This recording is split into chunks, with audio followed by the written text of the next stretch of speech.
Exam की। मेरा background ये रहा है कि I am from Allahabad in Uttar Pradesh and मैंने बीटेक किया है इलेक्ट्रिकल इंजीनियरिंग में MNIT इलाहाबाद से।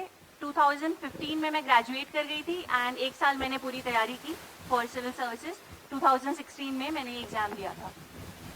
Now UPSC civil services exam, एक नाम सुन के ही हम सबको बहुत ज़्यादा लगता है कि बहुत बड़ी चीज़ है, ये वो बड़ी चीज़ है, but it is not impossible. पहले तो ये हमें दिमाग में बैठाना पड़ेगा कि it is not impossible to achieve, it is very much possible if we are following the right strategy and doing hard work and all those things.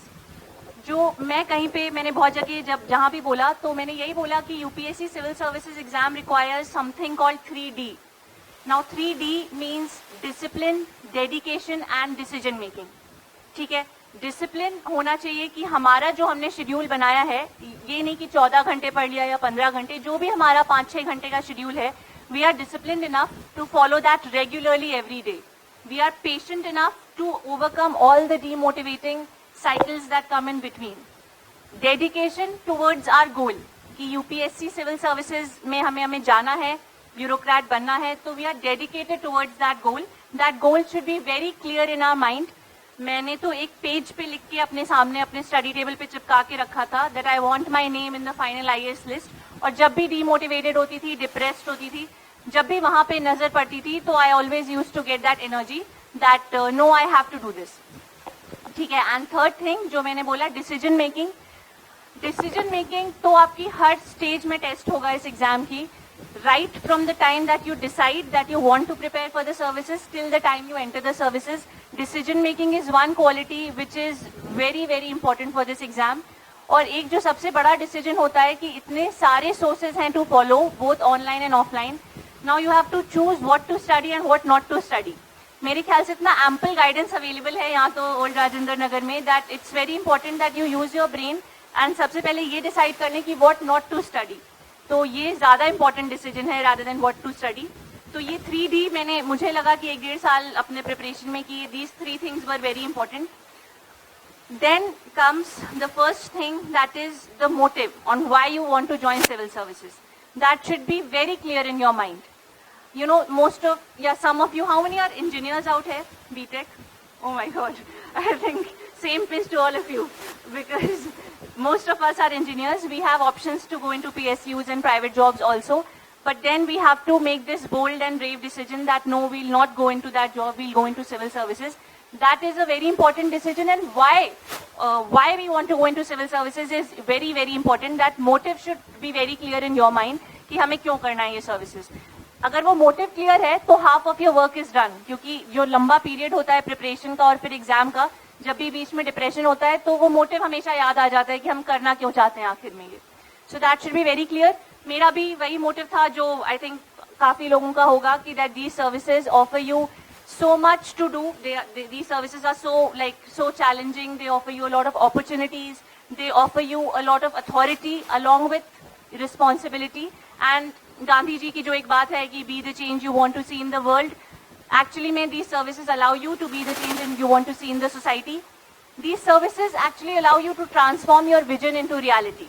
आज हम एक स्टूडेंट हैं, हमें आसपास हम कुछ देखते हैं एंड वी फाइंड कि ये गलत हो रहा है या सही नहीं हो रहा है, तो there is limited scope of changing that. हमारे पास बहुत ज्यादा स्कोप नहीं है उसमें कुछ करने का. But tomorrow you are a bureaucrat, you are a civil servant, you have lot of opportunity and authority to bring about those changes. So if you're very clear in your motive on why you want to join these services, it becomes very, very easy to sail through the preparation period. Okay, that is one thing I found important.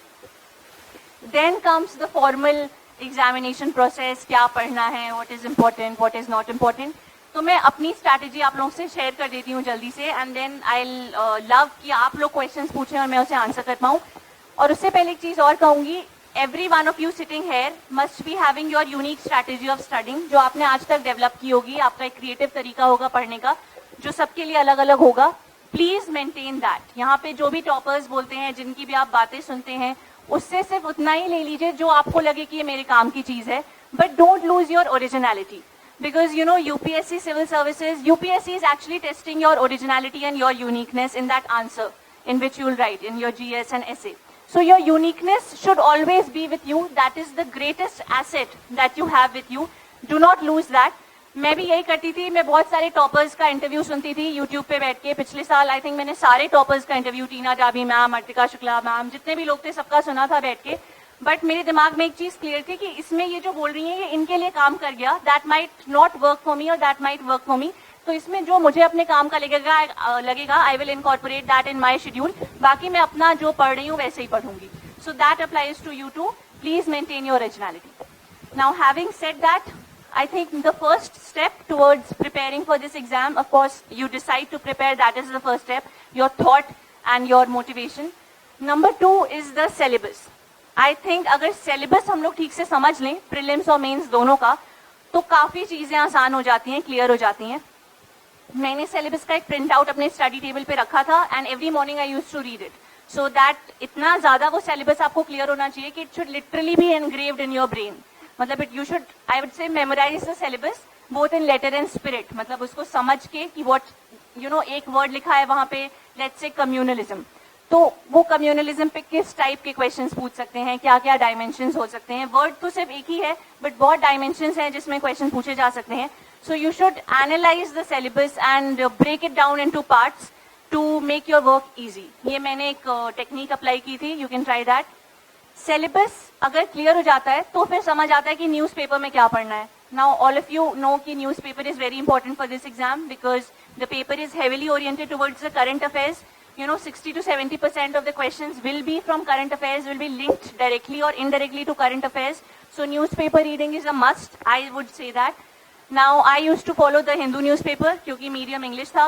Whatever your medium, उसमें आप कोई भी एक newspaper regularly पढ़िए। Indian Express is also good. Any newspaper which you find easy, you read that. Now reading newspaper, I would say, is like an art. मतलब हमें regular तरीके से न्यूज़पेपर नहीं पढ़ना है जैसे कोई भी पढ़ता है। We have to study it like a aspirant of UPSC. So we should know what to study, how much time to give to the newspaper, how to make notes out of it to revise later. So I'll share how I studied the newspaper. Maybe that might help you a little bit. शुरू में जब मैंने तैयारी शुरू की थी तो I remember मुझे न्यूज़पेपर पढ़ने में 3-4 घंटे, कई बार 5 घंटे भी लग जाते थे क्योंकि मैं सब कुछ पढ़ती थी। आई डिड नॉट नो कि क्या पढ़ना है क्या छोड़ना है। बट लेटर आई रियलाइज कि सब कुछ नहीं पढ़ना होता है न्यूज़पेपर में, सिर्फ हमारे काम की चीजें जो है वही वाले पेजेस या वही वाले टॉपिक्स इंपॉर्टेंट होते हैं। तो लाइक मैं हिंदू का एग्जाम्पल लेती हूँ कि फ्रंट पेज की जो न्यूज है दैट बिकम्स इंपॉर्टेंट, बीच में 1-2 पेजेस हैं स्टेट्स की news might not be very important. Editorial is important but always remember editorial में एडिटर की ओपिनियन लिखी है। Now that opinion can be leftist और राइटिस्ट और centrist, you do not have to copy that opinion. उसको पढ़ के उसमें जो आपको लग रहा है कि एक बैलेंस्ड व्यू पॉइंट कहीं पे कुछ मिल रहा है, so that you can take. बाकी उसकी एडिटर की ओपिनियन ब्लाइंडली एम्यूलेट करने से I don't think that will be very useful.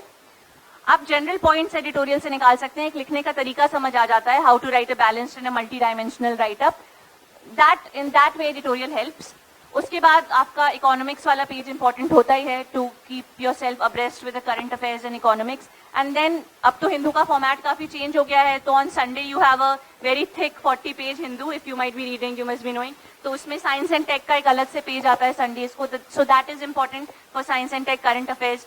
So you no, आप अगर सिलेबस से क्लियर हैं तो आपको समझ आ जाएगा न्यूज़पेपर में क्या पढ़ना है। इनिशियली टाइम लगता है बट धीरे धीरे आप वो वाले मोमेंटम में, जैसे मैम ने कहा एक बार मोमेंटम सेटअप हो जाता है, देन इट बिकम्स इजी। ठीक है, सो न्यूज़पेपर इज इंपॉर्टेंट।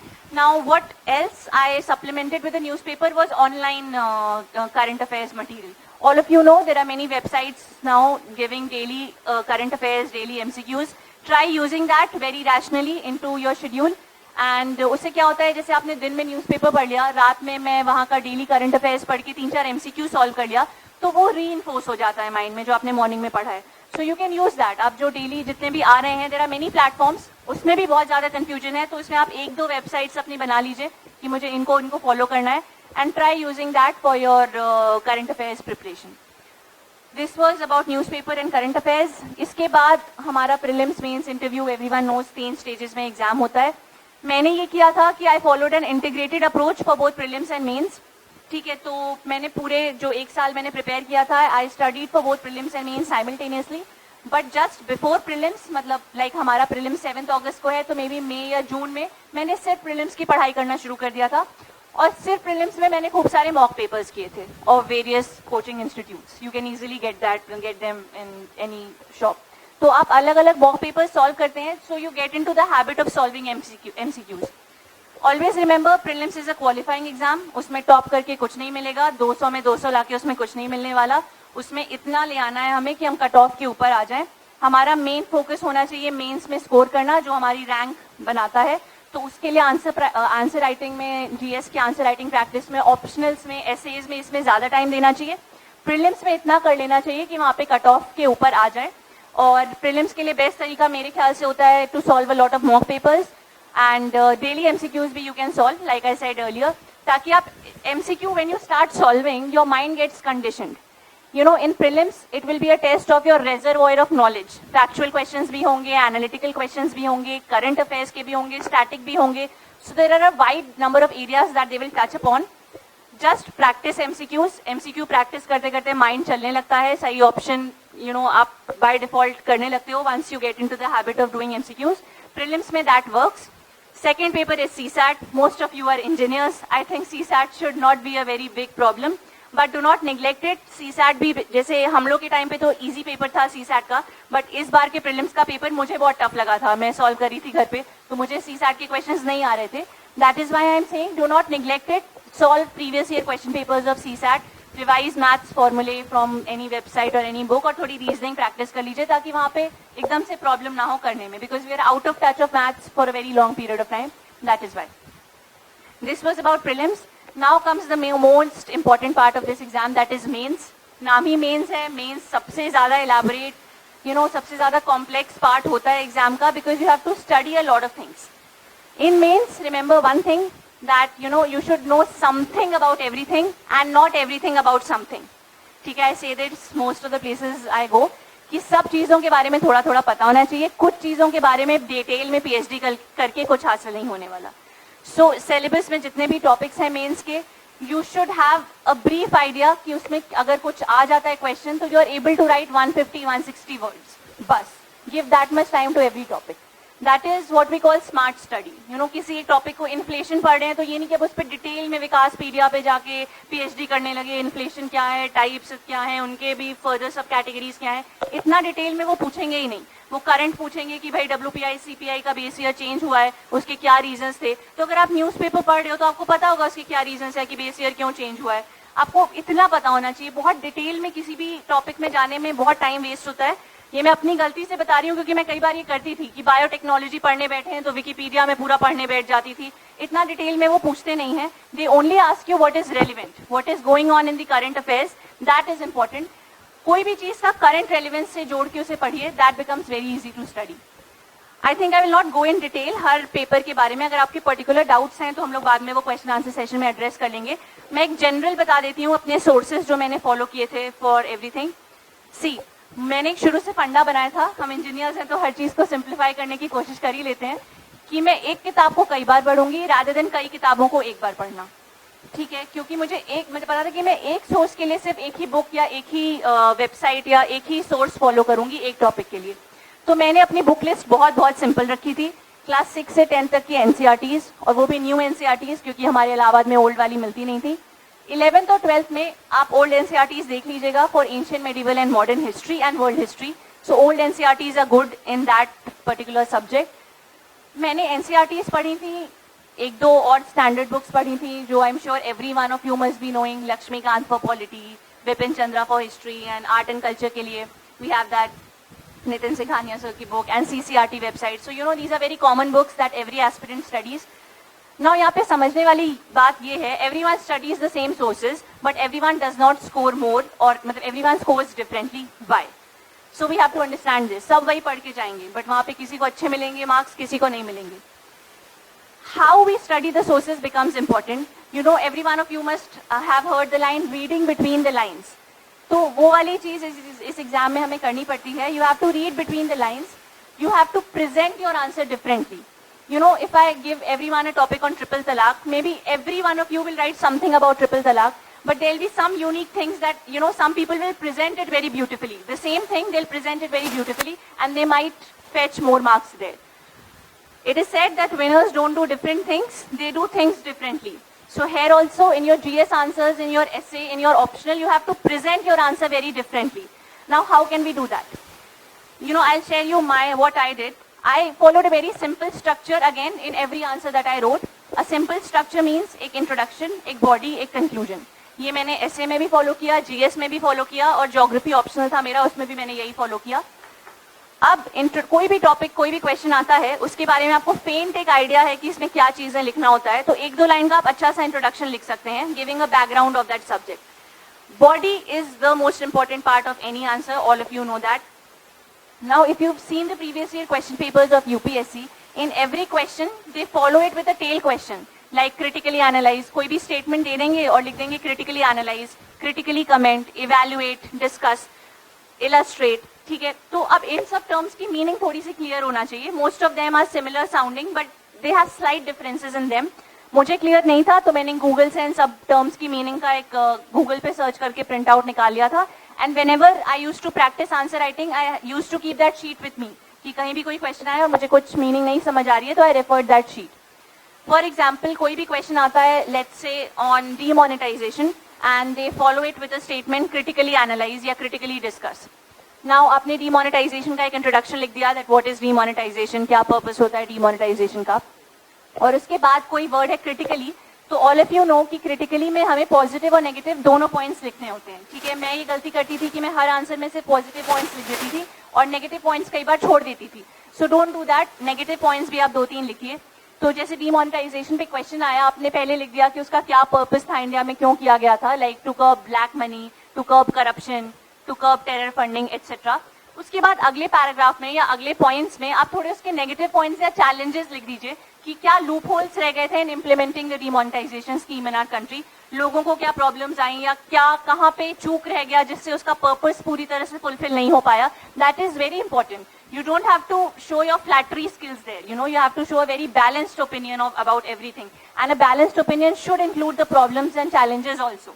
So, वहाँ पे आप challenges लिख दीजिए.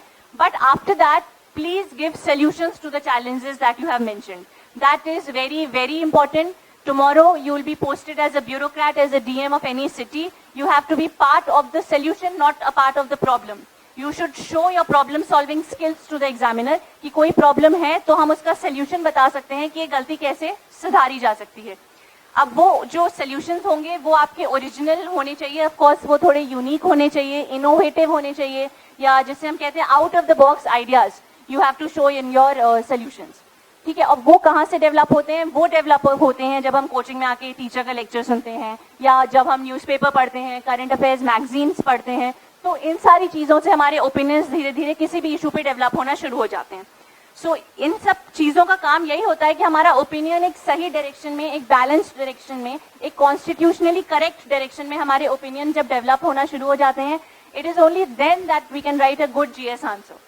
ठीक है, so in every answer I use to follow this और I use to end it with a solution और दिस थिंग. रिमेंबर कि आपका हर आंसर थोड़ा मल्टी डायमेंशनल होना चाहिए. ये एक सिंपल सी ट्रिक होती है. किसी भी क्वेश्चन में कुछ ना, जैसे मैंने ये ट्रिक बना ली थी, किसी भी क्वेश्चन में कुछ नहीं पता है तो मैं उसको सेग्रीगेट करके social dimension, historical dimension, constitutional dimension, economic dimension, ये 4-5 डायमेंशन डाल दूंगी अगर वो किसी भी वे में रेलिवेंट हो, और इनको थोड़ा सा इंटरकनेक्ट करके एक अच्छा सा आंसर लिख दूंगी. So you can try that. किसी भी ऐसे में भी you try to show as many dimensions of that topic as much possible और इंटरकनेक्शन दिखाइए. मतलब आपका कोई ऐसे आप लिख रहे हैं तो every paragraph should be interconnected to the next and the previous paragraph. Out of place कोई चीज नहीं लिखनी चाहिए कि ये कहाँ से आ गया. ठीक है, am I clear to all of you कि ये कैसे इंटरकनेक्शन डेवलप करना है. So this is what you can do. ये मैंने 1-1.5 साल में जब तैयारी की तो मुझे लगा ये 2-4 चीजें इंपॉर्टेंट हैं. ऐसे में essay paper and optional papers are 2 important papers in which you can give less, मतलब your input can be less but your output can be more. क्योंकि जीएस में कई बार मार्क्स नहीं मिलते हैं because it is quite subjective, but essay में and in your optionals you can score very very good if you are thorough with it. So choose your optional wisely, जिसमें भी इंटरेस्ट हो, गाइडेंस अवेलेबल हो, थोड़ा GS में help कर रहा हो. या आई विल मेंशन दिस कि मैं एक इलेक्ट्रिकल इंजीनियरिंग स्टूडेंट थी, वहाँ पे मुझे गोल्ड मेडल भी मिला था MNIT में, बट मैंने इलेक्ट्रिकल इंजीनियरिंग ना लेके मैंने ज्योग्राफी ऑप्शनल लिया बिकॉज मैंने ये देखा, जब मैंने प्रीवियस ईयर के क्वेश्चन पेपर्स देखे इलेक्ट्रिकल के और सिलेबस देखा, कि मैं मैनेज नहीं कर पा रही थी एक engineering subject with my GS, because GS भी बहुत ज्यादा पढ़ना था for UPSC. So I thought it was not my temperament कि मैं दोनों साथ में मैनेज कर पाऊँ. So I took a humanities subject. Geography का एक फायदा ये था that it is a scientific subject. There is a lot of scope of diagram making, map making, flowchart making in geography answers. So I found that more suited to my temperament. That is why I took geography. But this is a totally personal choice. If you are good in your technical subjects, in your engineering subjects, maths, etc., please take that subject because they are very, very scoring. And if you are finding that difficult, take a humanities subject. That is a very personal choice that only you can make in the optional, but that is a very important choice. Your optionals can really make or break your rank, so choose your optional wisely. Having said this, I think essay हो गया, compulsory papers होते हैं, so prepare that also because compulsory papers में अगर आप fail हो जाते हैं तो आपके GS के papers नहीं check होते हैं. तो मैंने बहुत कम टाइम दिया था कंपल्सरी पेपर्स को और काफी मुश्किल हो गई थी बाद में मुझे, इसलिए आई एम सेइंग कि कंपल्सरी पेपर्स को also give time. Previous year की क्वेश्चन पेपर सॉल्व कर लीजिएगा. मेरा जैसे हिंदी लैंग्वेज था रीजनल लैंग्वेज में, तो मैंने एक हिंदी का न्यूज़पेपर भी पढ़ना स्टार्ट कर दिया था. 1-1.5 महीने मैंने पढ़ा था ताकि आप निबंध वगैरह अगर हिंदी में लिखें तो उसमें दिक्कतें ना आए और मुहावरे और वो सब जो पूछते हैं ग्रामर वगैरह आप रिवाइज कर लीजिएगा. तो कंपल्सरी पेपर को भी I am meaning to say कि कंपल्सरी पेपर भी don't neglect that, give time to it. थोड़ा बहुत टाइम उसमें भी दे देना चाहिए. So this was about GS preparation and essay preparation. अगर कोई specific doubts हैं, we can take that in the question answer later. After this, इसके पहले because I'm standing in the Made Easy platform, I have to mention this. Made Easy की current affairs magazine में पढ़ती थी, that I found good. सबसे इसका ये था कि वो quarterly आती थी अभी तक 3-3 महीने पे, and उसका जो best advantage था कि उसकी paper quality बहुत अच्छी थी. Glossy papers होते हैं, पढ़ने में मजा आता था. और बाकी मैगजीन्स तो वही रद्दी वाले पेजेस यूज करते थे, बट ये पेपर्स में मजा बहुत आता था पढ़ने में. My mother used to help me in this, वो भी कभी बार पढ़ के मुझे बता देती थी. डायग्राम्स बहुत कलरफुल होते हैं, तो ऐसी बुक्स पढ़ने में मजा आता है जो थोड़ी सी इंटरेस्टिंग अपीलिंग लगे. एंड थोड़ी पतली भी होती थी, तो बुक्स हमेशा पतली पतली पढ़ने में सभी को अच्छा लगता है. सो ये मैंने मेड इजी की करंट अफेयर्स फॉलो किया था. And I think sir might not be knowing, 2012 में मेरी मदर दिल्ली आई थी एंड पूरा मेड इजी का लेके गई थी बिकॉज दैट टाइम मुझे था कि गेट निकालना है पहले बीटेक के बाद. तो पूरा मटेरियल वो मैं इलेक्ट्रिकल इंजीनियरिंग में गोल्ड मेडल जो मिला है उसमें काफी हद तक मेड इजी के मटेरियल का एक रोल रहा है. Every engineer follows Made Easy, I think. Yes. So मैं तब मेरा था कि बीटेक के बाद पहले गेट निकाल लेंगे, कुछ जॉब वॉब कर लेंगे ताकि घर पे ताने ना सुनने पड़े और फिर आईएएस करेंगे. बट देन आई थॉट कि नहीं, अब 1 साल तैयारी करके आईएएस ही ट्राई कर लेते हैं पहले. So because I am standing here, तो I had to mention this. Current affairs magazine is really good. मतलब others are also good, I am not saying, but मुझे इनका मटेरियल थोड़ा सा प्रिसाइज एंड अच्छा लगता था. That was good to read, that was very relevant also. Prelims में I think हमारे टाइम पे कई क्वेश्चंस भी फंस गए थे. मैं 1-2 दिन पहले इन्हीं की मैगजीन पलट रही थी और उसके कई क्वेश्चंस आ गए थे हमारे प्रीलिम्स में. Now apart from this, I think mains की मैंने बात कर ली है. अगर कोई पर्टिकुलर चीजें छूट गई होंगी so please ask in the question, मैं I would love to address them. इसके बाद आता है पर्सनालिटी टेस्ट या interview. Now that is the third and the final and the crucial part of your entire UPSC preparation journey. But उसका सबसे बड़ा advantage ये होता है कि एक बार जब आप मेंस में अपना नाम देख लेते हो कि मेंस क्वालिफाई करके रोल नंबर आ गया, तो इतना कॉन्फिडेंस आ जाता है बंदे को कि अब तो हम गधे नहीं है, अब तो हम कुछ बन गए हैं. तो इंटरव्यू में जो कॉन्फिडेंस वाला पार्ट है वो काफी हद तक मेंस के बाद आ जाता है. इंटरव्यू में interview is called the personality test by UPSC. They are basically testing your personality as a whole. आप सब जानते हैं डैप क्या होता है, डिटेल्ड एप्लीकेशन फॉर्म, सबको पता है? ओके. तो डिटेल्ड एप्लीकेशन फॉर्म को please fill it very very carefully. You have to fill your hobbies, your extra curricular activities, your home state, home town and your parents, profession and many other things.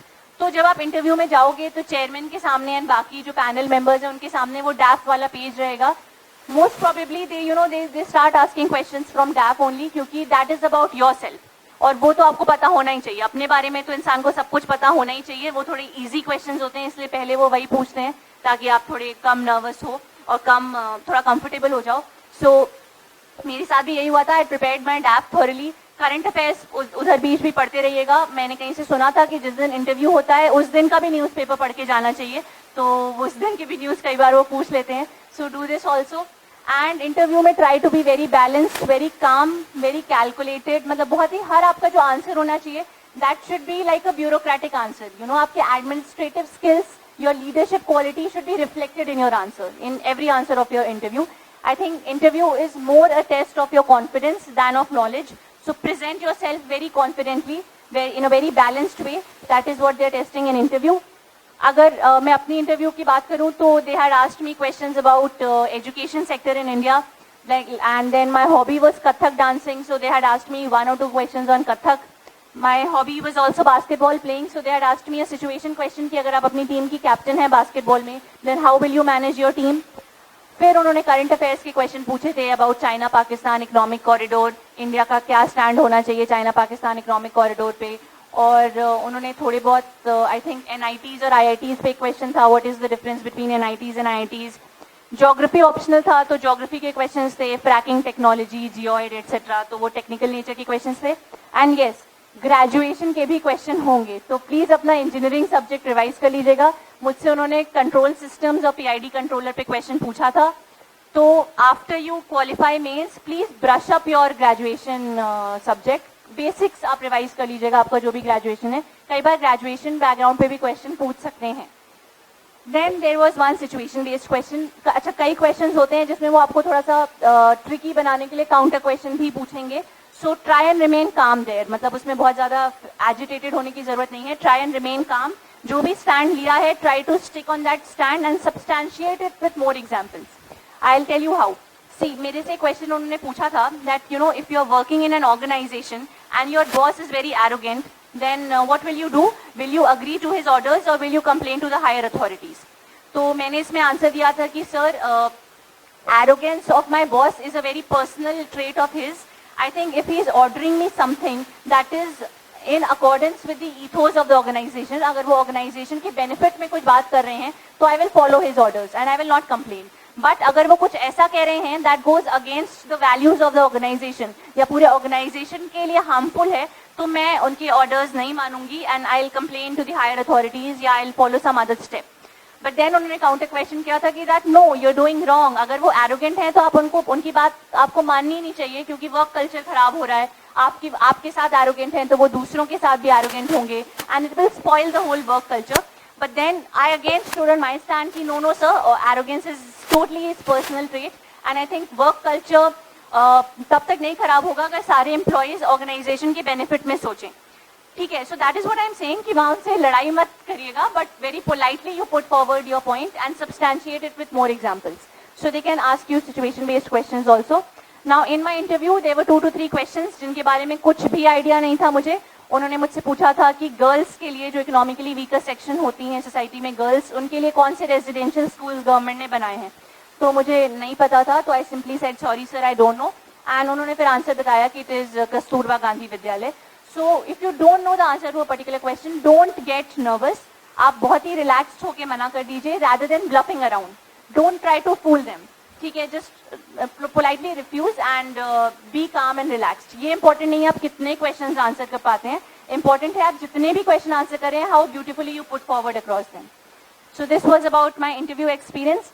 I think I have spoken a lot. Now I think you can ask questions, but before concluding I would just say, see, this exam is a 1-year process. You know, it takes 1 year to prepare, then 1 year the whole exam goes. Your patience will be tested at every second day. So please maintain your patience, maintain your motivation, be firm with your willpower. Always remember that, you know, you are above this exam or for that matter any exam in this world. Your talents, your capabilities are in no way judged by any exam in the world. You are destined to do something, you will do that if you are, you know, firm with your hard work and dedication. Gita की line है, I think सभी जानते होंगे, कर्मणेव अधिकारस्ते मा फलेषु कदाचन. कर्म करते जाना चाहिए, फल की चिंता नहीं करनी चाहिए. If you are right in your conduct, if you are ethical in your outlook, sooner or later you will get your results. I'll conclude with 4 lines which I say everywhere I go because I found these lines very, very motivating for me. Maybe you will find them motivating too. And then I'll take your questions if you have any. So these lines are कि they are in Hindi. वो खुद राह चुनते हैं आसमानों की, परिंदों को नहीं दी जाती तालीम उड़ानों की. अरे जो रखते हैं हौसला आसमान छूने का, उन्हें नहीं परवाह होती गिर जाने की. I think we can take your questions अगर कोई भी हो आपके पास. तो किसी के पास है कोई क्वेश्चन? या you can.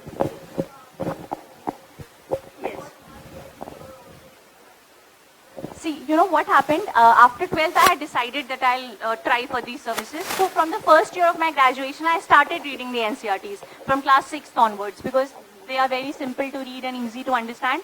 So during the 4 years of my graduation, I had read the NCRTs once. After I graduated, I revised them 2 to 3 times more. So class 6th to 10th NCRTs, I had read them completely. 11th and 12th, I had only read for history, ancient, medieval, modern, and sociology, geography, and politics.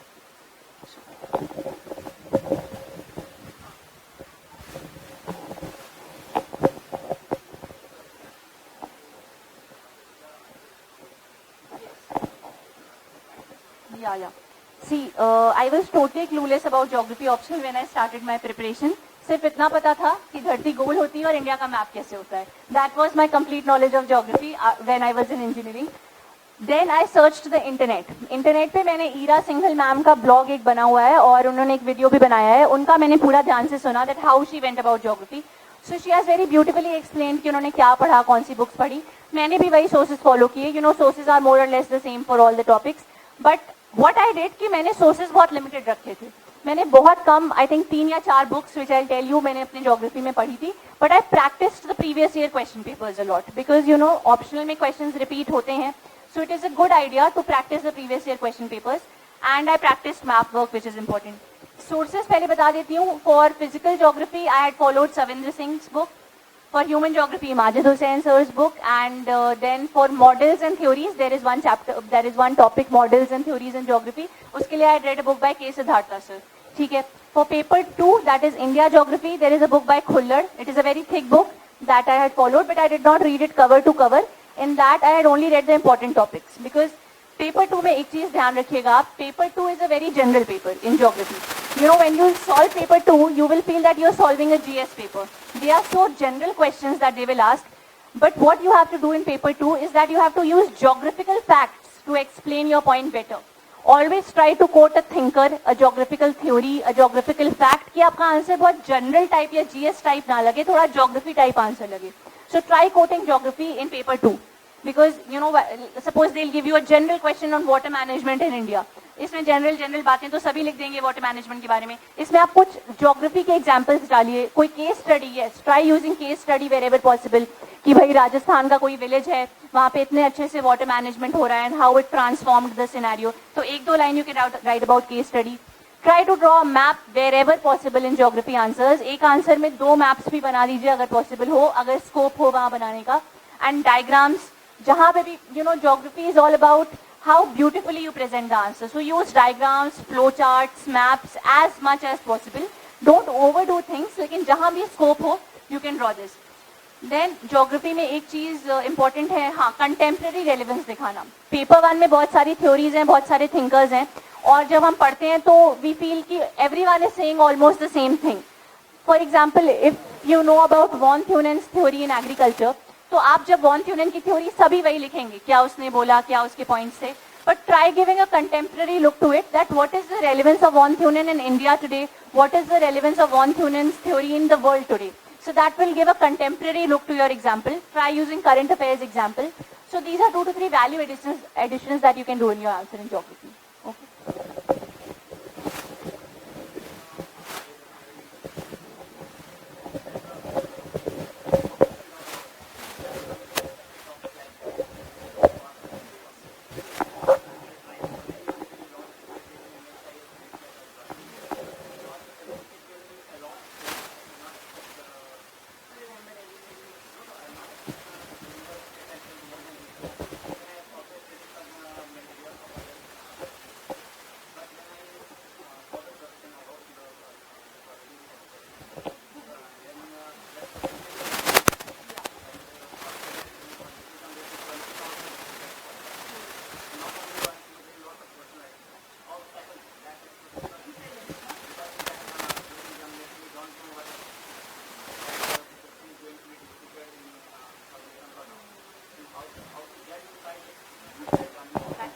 very difficult thing that you've asked how to judge inside the room.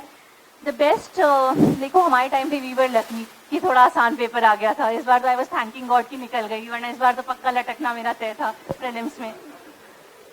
ऐसे type के questions के लिए what I can suggest कि आप तो जानते ही हैं GST के बारे में, मुझे क्वेश्चन एग्जैक्टली याद नहीं है, जो भी मोस्ट अप्रोप्रिएट लगे वो टिक कर देना चाहिए। बट आप पहले देख लो कि आपने कितने क्वेश्चंस अटेम्प्ट कर लिए। प्रीलिम्स के दिन मैंने ये किया था, पहले जिसके बारे में 100% मैं श्योर थी, I attempted those questions.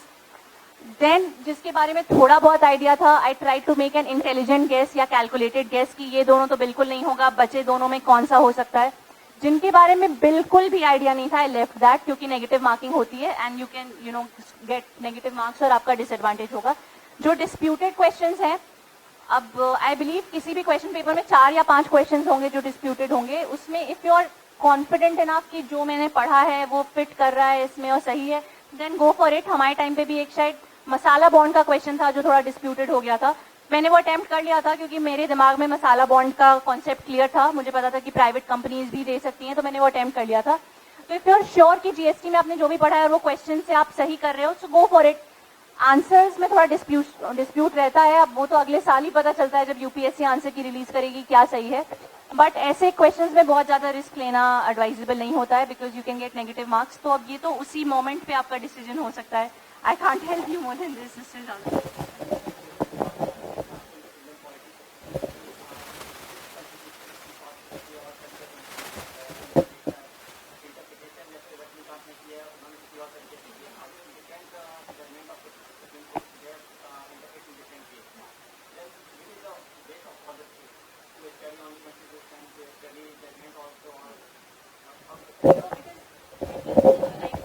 Possible to study all the judgements, लेकिन फेमस वाले जजमेंट्स तो you should know, Keshavananda Bharti हो गया, ये हो गया, आई डोंट रिमेम्बर अभी भी का जी जो भी था।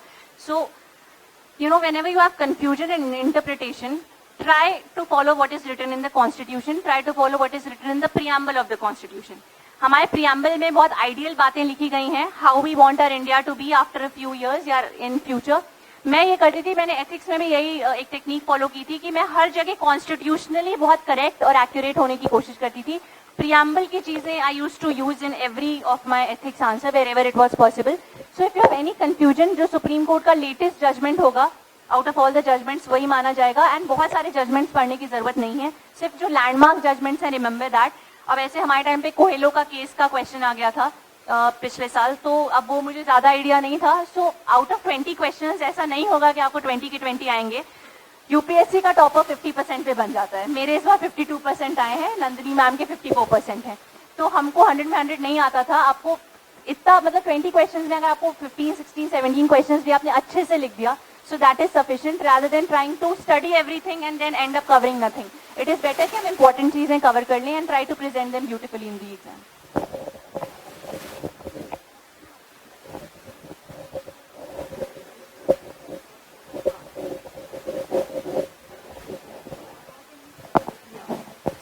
This is a very big confusion that all of us face. Paragraph में लिखने की point में लिखें.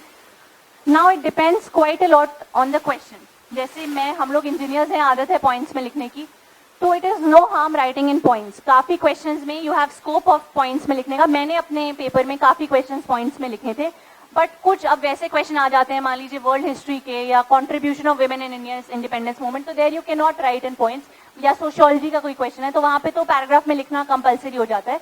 सो it is no harm writing in points. बहुत ही क्लियरली आप बहुत सारे पॉइंट्स कवर कर सकते हो। मैंने एग्जाम में पॉइंट्स में ही लिखा था, बट कुछ क्वेश्चन में पैराग्राफ में लिखा था। List them, there are a lot of online sources. I also got confused to a lot of extent कि कौन सा follow करें कौन सा नहीं. Now I had made a point कि I'll follow one topic from one website. Like I had followed Insights on India का daily questions that they give. I think Insights Secure के नाम से आता है. Every day they give you questions. अब they give you 10 questions daily. That is not possible to write every day. But I made a point कि हर दिन एक या दो question I try and write. So that improves your writing skill. That gives you a lot of practice. So अपने temperament के हिसाब से जो चीज जहां से अच्छी लग रही है, समझ आ रही है, फॉलो दैट।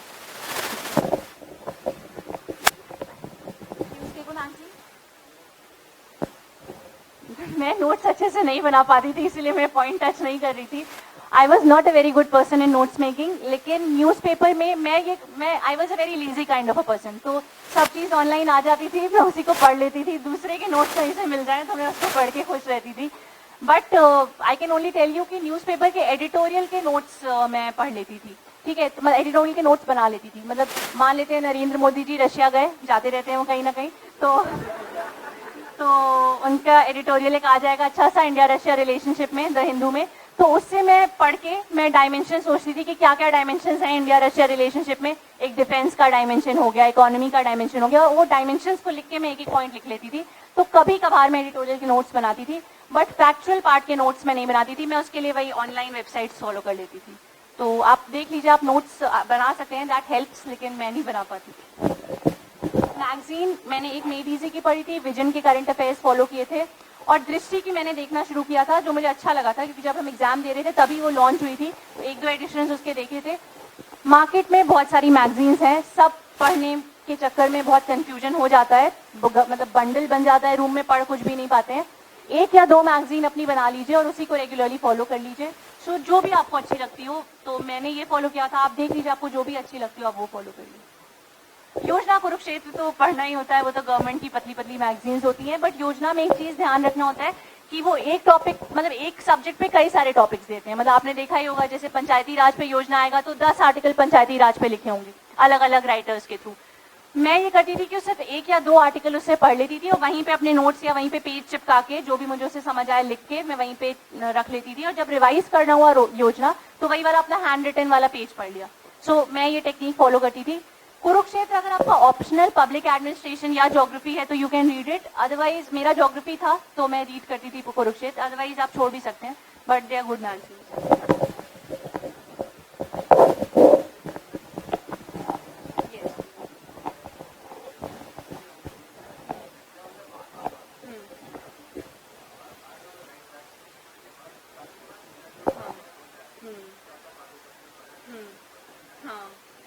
हाँ, स्टार्टिंग में बहुत ज्यादा कंफ्यूजन होता है, जैसे मैम ने बोला कि शुरू में लगता है नहीं पॉसिबल हो पाएगा। बेस्ट इसमें तरीका है कि आप थोड़ा सा मतलब अपने आप को लिमिट कर लें कि एक, जैसे मैंने कहा ना, एक टॉपिक के लिए एक ही सोर्स फॉलो करना चाहिए। अगर आप कोचिंग कर रहे हैं तो कोचिंग में अगर वो टॉपिक कवर हो गया है तो घर जाके सिर्फ उसको एनसीईआरटी से पढ़ लीजिए, या अगर कोई टॉपिक मिस हो गया है कोचिंग में तो वो इंटरनेट से पढ़ लीजिए। ऐसा नहीं होना चाहिए कि कोचिंग में विमेन एम्पावरमेंट पढ़ा फिर घर जाके उसको एनसीईआरटी से तो पढ़ना ही है, फिर एक अलग से सोशियोलॉजी की बुक से विमेन एम्पावरमेंट पढ़ा, फिर विकिपीडिया से पढ़ा, फिर एक टॉपिक में बहुत सारे सोर्सेज अगर हम ना फॉलो करें तो थोड़ा सा चीजें सिंपल हो जाती हैं। आई अंडरस्टैंड शुरू में कंफ्यूजन बहुत ज्यादा होता है, इट्स डिफिकल्ट, बट यहीं पे आपका थोड़ा विल पावर टेस्ट होगा कि शुरू में everything seems difficult, you know it is always impossible till it is done, ये कहावत है। तो अगर आप शुरू में थोड़ा सा अपने आप को मेंटेन कर लेंगे कि नहीं हो जाएगा, तो फिर you know once you get into that momentum then it becomes easy. तो जस्ट बिलीव इन योरसेल्फ कि जो मैं कर रहा हूँ सही कर रहा हूँ, धीरे धीरे चीजें प्लेस में आ जाएंगी। टेस्ट सीरीज का रोल यहाँ इंपॉर्टेंट होता है कि आप टेस्ट सीरीज ज्वाइन कर लेते हैं, आके टेस्ट देते हैं, तो आपको थोड़ा पता चलता है कि मैं सही डायरेक्शन में जा रहा हूँ कि नहीं। So try and join a test series अच्छी सी कोई भी, ताकि आप अपने पे चेक रख सकें मेंस में, मेंस के लिए।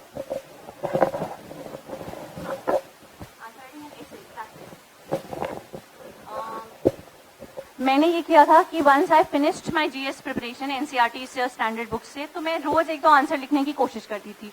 अब वो क्वेश्चंस होते थे या तो प्रीवियस ईयर के क्वेश्चन पेपर्स से, या तो आप ऑनलाइन वेबसाइट्स में वो जो क्वेश्चंस देते हैं उसको लिखिए, पीयर टू पीयर रिव्यू कर सकते हैं। मैं अपना पेज पे लिख के जो बाकी लोग लिखते थे उस पे ऑनलाइन, उससे मैं मैच करने की कोशिश करती थी कि मेरा क्या पॉइंट छूट गया। You know, try and think like an examiner. लिखने के बाद आप उसको अलग से you try to check it like an examiner, कि एग्जामिनर होता तो इस क्वेश्चन की क्या डिमांड थी, मैंने क्या छोड़ दिया या मैंने क्या एक्स्ट्रा लिख दिया। तो आपको अपने आप ही अपनी गलतियां समझ आने लगेंगी। If you have a mentor और अ टीचर देन तो it is very good, you can get it evaluated. ऐसे में मैंने ये किया था कि ऐसे मैंने बहुत बाद में प्रैक्टिस करना शुरू किया था, जब मेरी पूरी जीएस की प्रिपरेशन खत्म हो गई थी। तो हर 15 डेज में I used to try and write an essay. तो जो भी टॉपिक्स आ जाते थे ऑनलाइन में, एक दो ऐसे लिखने की कोशिश करती थी, पीयर टू पीयर इवैल्यूएट करा लिया, या अपने इलाहाबाद में जो भी टीचर्स हैं उनसे इवैल्यूएट करा लिया, तो वो धीरे धीरे अपना समझ आने लगता है। Time management is important, you have to write 2 essays of 1000 words in a matter of 3 hours. Time and writing speed is very very important.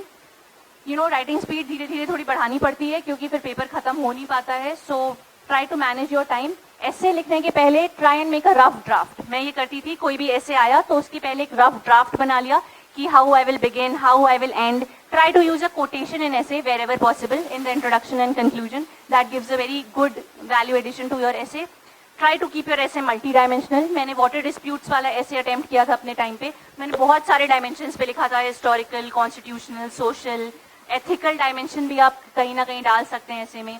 मैंने उसमें केस स्टडीज कोट की थी, कावेरी वाटर डिस्प्यूट क्योंकि न्यूज़ में था, कोटेशन यूज किया था। So try using these things to make your essay beautiful.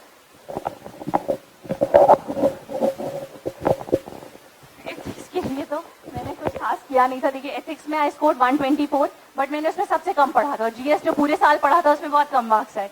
Ethics में what I think that they are testing truly your personality. You know, very honestly, you write whatever you feel, it is correct. They will test that. लेकिन books की अगर बात आप पूछ रहे हैं, मैंने कोई आज सच बुक नहीं पढ़ी थी। लेक्सिकन की एक बुक खरीदी थी जिसमें डेफिनेशन वाले टर्म्स थे, तो वो एक बार देख लिया था।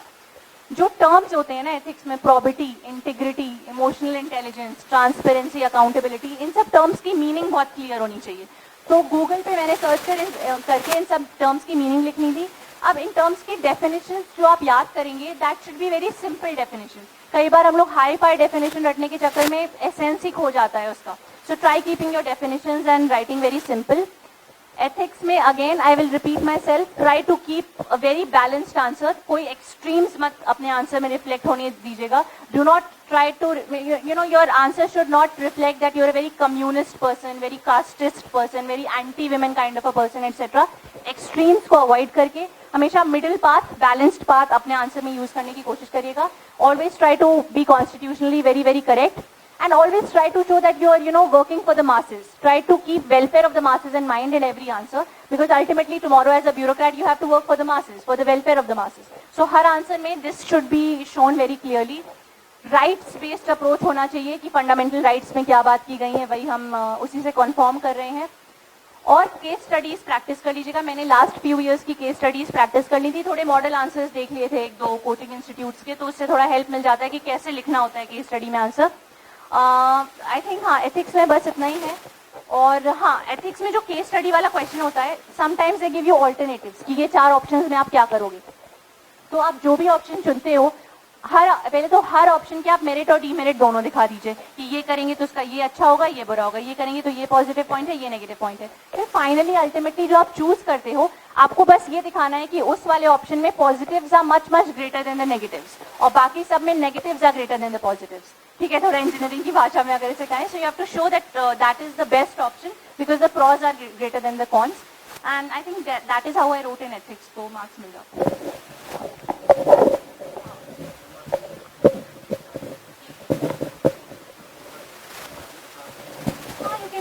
कोचिंग का कोई राइट टाइम नहीं होता। कोचिंग में आप जब जाते हो तो you always get to learn new things, guidance मिलती है। जैसे अगर आप if you are novice in this field तो कुछ पता ही नहीं होता ना, शुरू कहाँ से करना है।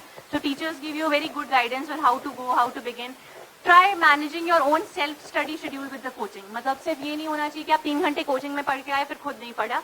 That should be followed up with your self study schedule. जो कोचिंग में पढ़ाया गया है, go and revise that. Coaching में मान लीजिए पार्लियामेंट का कोई टॉपिक है, so try reading that from the NCERT, उसी दिन पढ़ लिया ताकि वो पार्लियामेंट का टॉपिक रेडी हो गया। So try integrating your schedule with the coaching schedule, it will streamline your preparation better.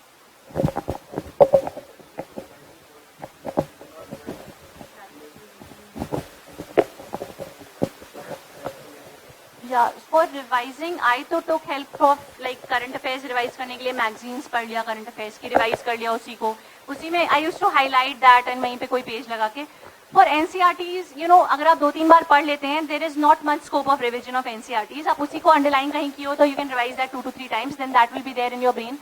Otherwise mains का शेड्यूल आपका इतना हेक्टिक होगा, सुबह 2 सेशंस में आपके एग्जाम्स होंगे, there is hardly any time left for revising.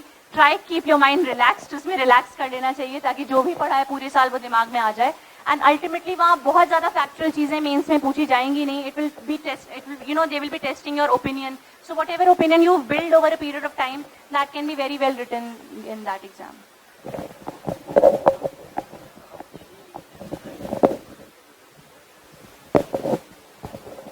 Time management totally आपका अपना होना चाहिए कि सुबह क्या पढ़ना है, शाम को क्या पढ़ना है, लेकिन मैं अपना बता देती हूँ। मैंने जो गलती की थी पहले मैं वो बताती हूँ। I use to make a very unrealistic time table. सुबह उठती थी, आज 3 घंटे न्यूज़पेपर पढ़ना है, 10 चैप्टर आज ज्योग्राफी के पढ़ने हैं, फिर 5 घंटे आज पॉलिटी पढ़ना है, उसके बाद रात में 2 घंटे आज साइंस पढ़ना है, और रात में जब सोती थी तो कुछ नहीं पढ़ाई होती थी, क्योंकि इतना ज्यादा अनरियलिस्टिक टाइम टेबल बना के अपने भी प्रेशर क्रिएट हो जाता है। फिर मैंने सोचा यार इस तरह कुछ होने वाला है नहीं, 5-6 घंटे का मैंने फिर शेड्यूल बनाया कि हर दिन I will read 1-1.5 hours newspaper, that is a no error zone, वो तो करना ही करना है। उसके अलावा I will balance my time between GS and optional.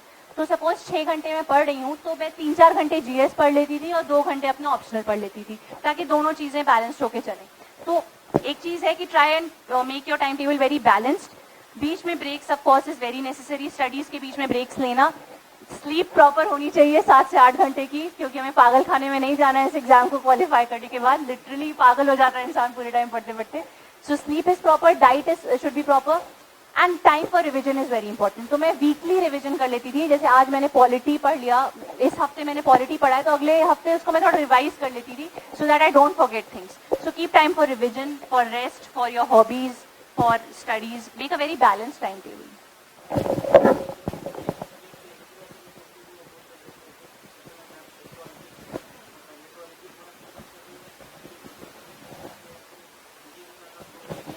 ये तो टोटली आपके अपने टेम्परामेंट और एप्टीट्यूड पे डिपेंड करता है। मैं एट ए टाइम 2 सब्जेक्ट साथ में लेके चलती थी, जैसे जीएस और ऑप्शनल तो हो ही गया। जीएस में भी 2 घंटे लेट्स से पॉलिटी पढ़ लिया, 2 घंटे साइंस पढ़ लिया, क्योंकि मैं एक सब्जेक्ट बहुत लंबा पढ़ने में बोर हो जाती थी। सो ये टोटली आपका टेम्परामेंट है। अगर आप पढ़ सकते हैं एक सब्जेक्ट एक हफ्ते तक, तो डू दैट, अदरवाइज ब्रेक करके पढ़ लीजिए।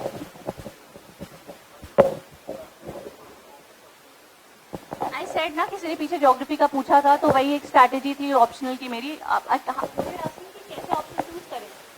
अच्छा, ये सबसे बड़ा डाउट होता है हम सब एस्पिरेंट्स के दिमाग में। जैसे मैं 4 साल तक मैंने सोचा था मैं इलेक्ट्रिकल इंजीनियरिंग से निकालूंगी, फिर 4 साल बाद लगा कि मेरे बस की बात है नहीं, ज्योग्राफी ले लेते हैं, वही पढ़ पाएंगे।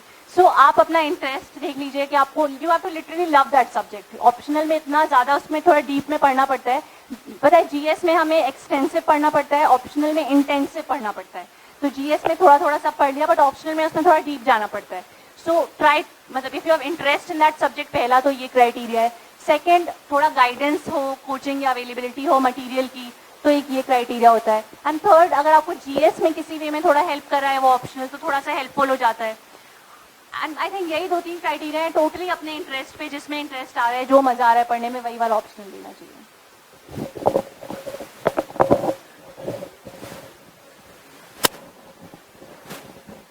You're a second year undergraduate student of Delhi University, so you have a lot of time. First of all, it's very good that you've decided so early that you have to go in the services.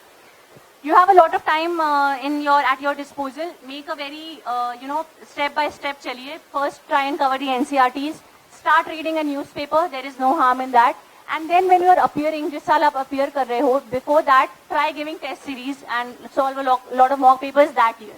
So abhi you can start with your NCERTs and basic books, and later on you can give test series so that आपका test check हो जाए कि आपने क्या पढ़ा।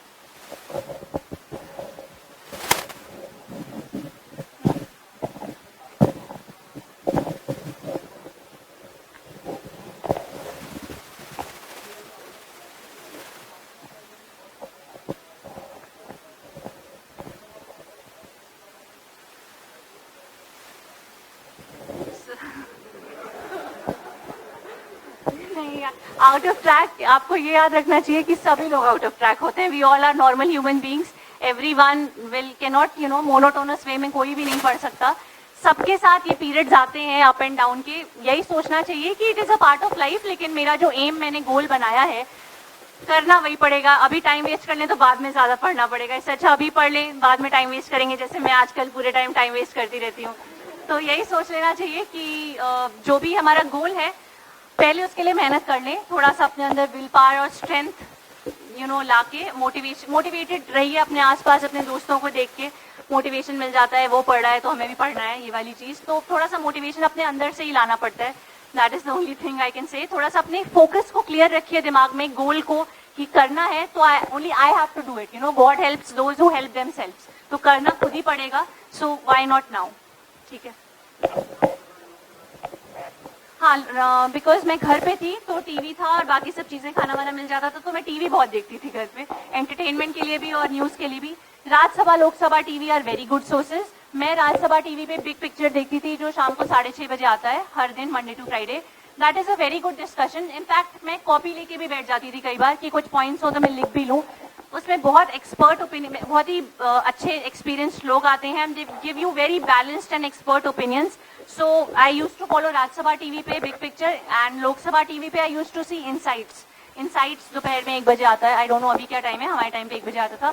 तो that is a 1 hour discussion, that is also very very good. तो कई बार पढ़ते पढ़ते आप जैसे थक जाते हो, so you can do that, you can see the TV, you can hear the news. All India radio के news discussions are very good. Prasar Bharati की वेबसाइट पे पूरा आर्काइव्स पड़े हुए हैं. So you can do these things to add on to your preparation. They are very good.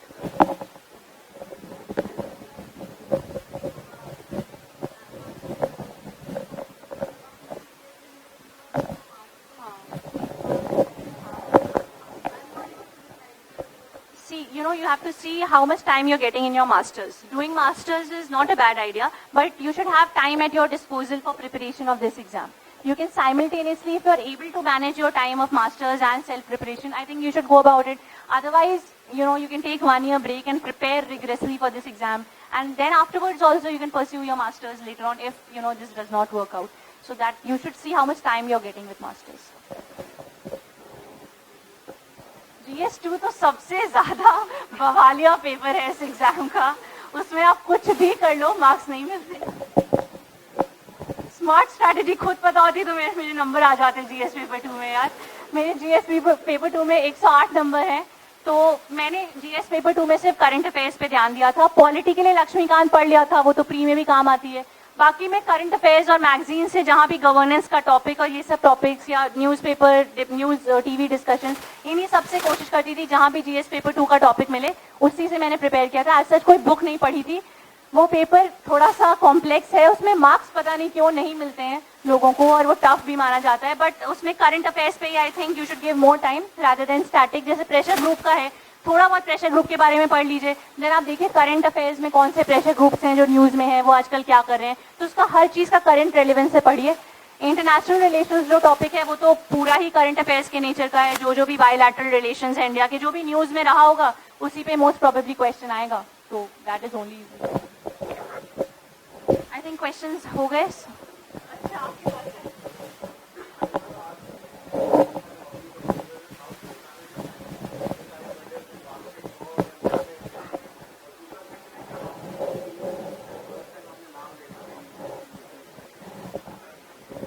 Hobbies और वो सब थी, बचपन से मैं कर रही थी, लेकिन during this period of preparation बहुत ज़्यादा मैं हॉबीज नहीं परस्यू कर पा रही थी. तो मैं सिर्फ वॉकिंग और जॉगिंग, थोड़ा वेट बढ़ता जा रहा था, तो आई डिड दैट ओनली. मैं बहुत ज़्यादा हॉबीज नहीं परस्यू कर पाई थी, I will be very honest, during this time of preparation, क्योंकि काफ़ी टाइम इसमें चला जाता था पढ़ाई में. First thing. और सेकेंड, जो आपने पूछा कैसा लगा, I was not expecting my name. मुझे एकदम भी उम्मीद नहीं थी. I will be very very honest with you guys. No one is sure of qualifying this exam in any attempt. इतना ज़्यादा अनप्रेडिक्टेबिलिटी है इस एग्जाम में. मैं लगी पड़ी थी 18 जून के लिए. मैं एकदम इस बार ये यहाँ विजन की टेस्ट सीरीज, ये टेस्ट सीरीज, वो ज्योग्राफी पेपर्स करी जा रही थी कि 18 जून को जो प्रीलिम्स है उसमें फोड़ के आना है.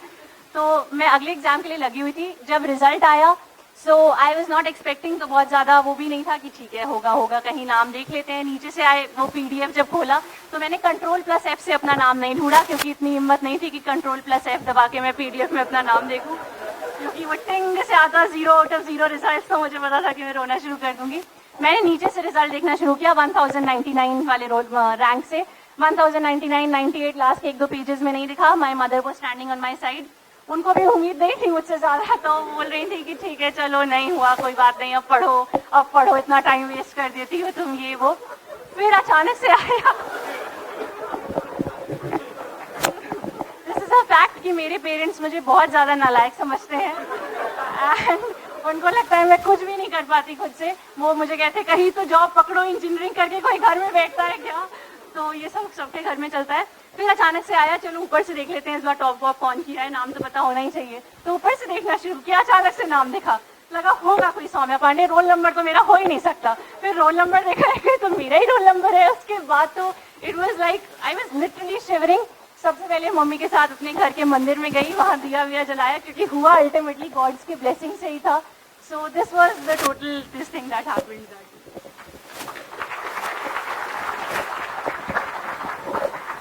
Thank you so much for patiently listening to me. Thank you, sir, for providing me this platform to interact with the students. You all were very lovely, very patient.